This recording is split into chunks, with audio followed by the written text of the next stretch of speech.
Let us discuss about instructional objectives in this session. As you know well, any country for that matter, each country is having its own philosophy.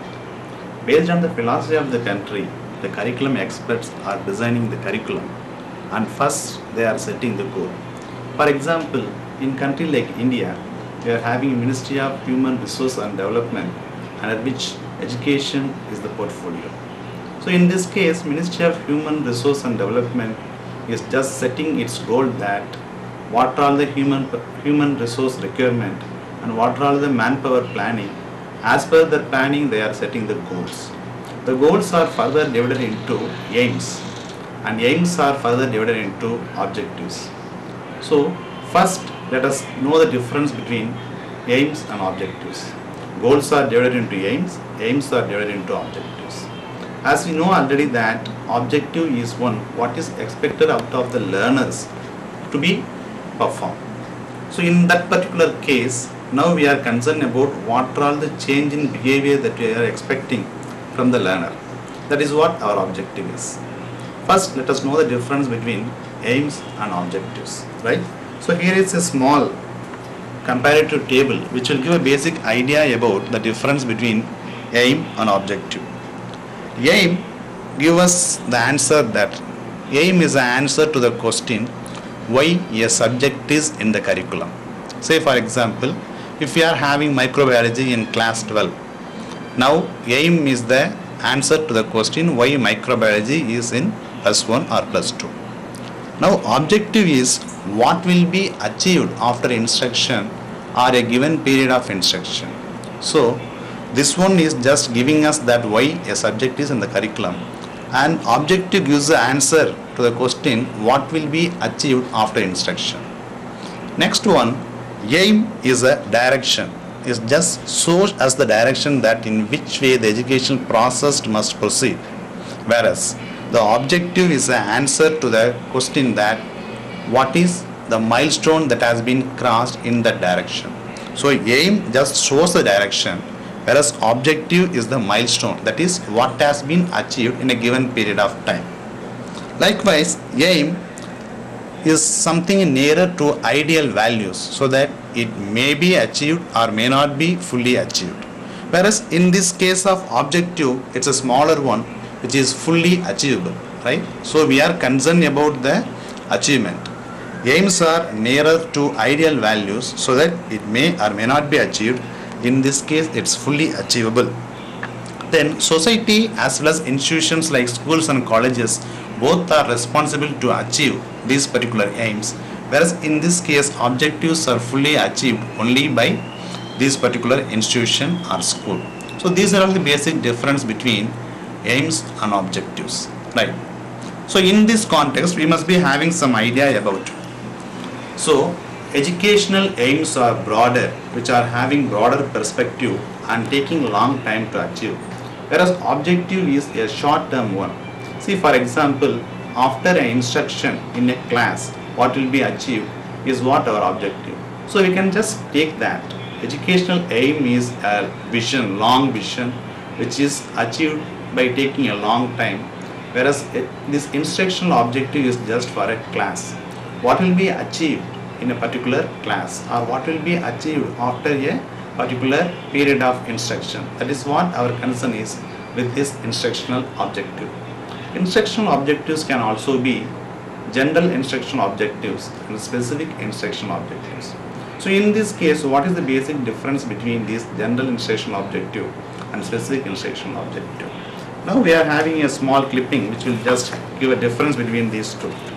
This is what the general instructional objective and its characteristics and specific instructional objective and its characteristics. So in this case, general instructional objective is a covert activity.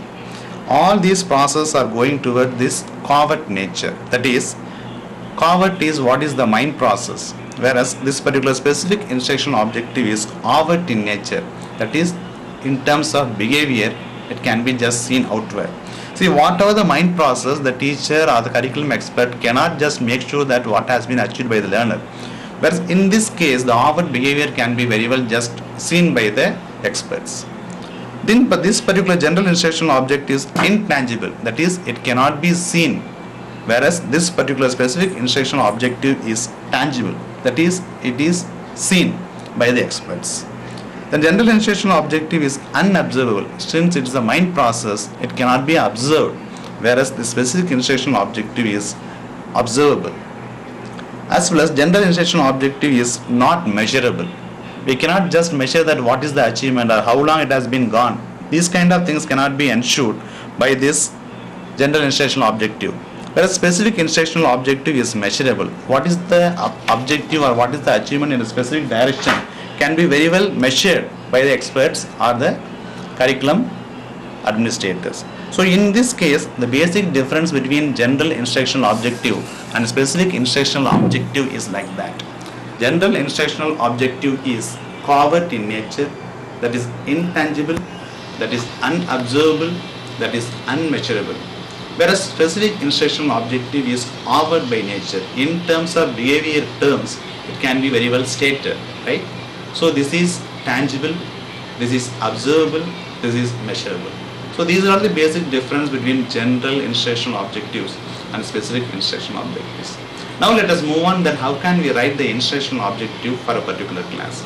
There may be some bit ambiguity while writing the general instructional objective and specific instructional objectives. For example, let us just forget the science, history and everything that we are going to teach. Now let us consider that we are just going to teach about a particular topic called shirt to class 2 students or class 3 students. If we are going to teach a lesson called shirt, what will be the behavior outcome that we will be expecting from the learners? They will be in a position to define what is shirt.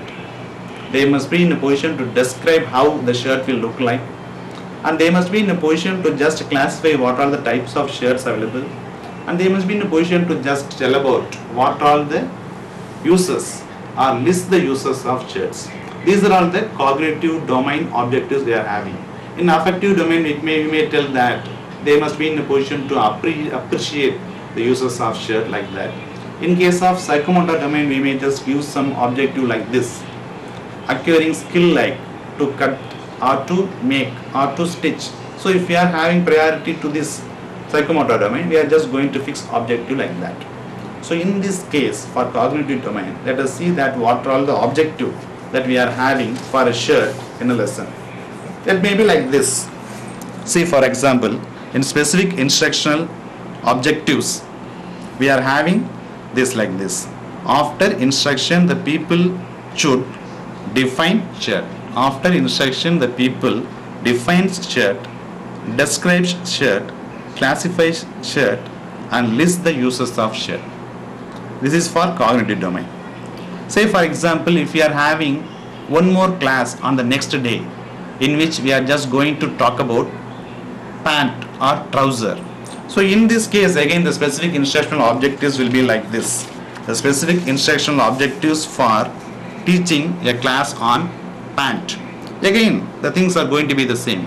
After instruction, the people defines pant, describes pant, classifies pant, and lists the uses of pant. So the day next, you may be having some other classes on some other topic.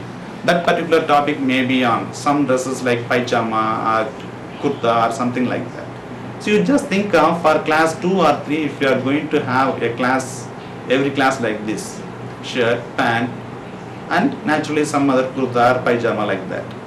See, if I am just asking you that what will be your general instructional objective for about some 5-6 classes together, naturally you will tell me that this particular general instructional objective after these 5-6 classes will be, that is, acquiring knowledge about garments, understanding the variety of garments, and gaining knowledge about or gaining idea about dressmaking, or acquiring skills about dressmaking. Something like that could be the general instructional objective. So, general instructional objective is one which is meant for about some 5, 6 or 10 classes together, which is coming under one unit.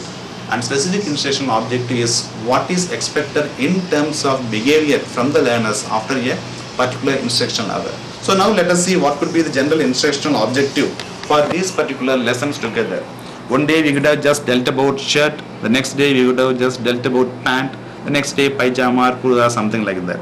So in general instructional objective, our idea is to, after instruction, the people acquires knowledge about garments, understands various types of shirts and trousers, gains idea about dressmaking, and for psychomotor domain we are having this develops the skill of dressmaking.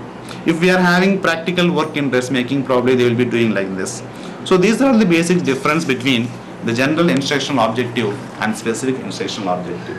So in this context, we must be in a position to write the instructional objective, which must be having the specification of behavioral terms. To what audience we are just going to do, that is A. And behavior, what sort of behavior modification that we are expecting, that is B. And in what condition that behavior modification must result, that is the condition C. And what sort of degree to which we are expecting to happen. So this A, B, C, D must be kept in mind while we are writing the instructional objective, especially the specific instructional objectives. To what audience we are writing A, and what behavior modification we are expecting B, in what condition it must happen, that is C. To the degree of extent the behavior modification that we are expecting is D. So these A, B, C, D must be ensured while we are writing the instructional objectives. So thank you so much. Keep on just probing to acquire more about these instructional objectives. Thank you.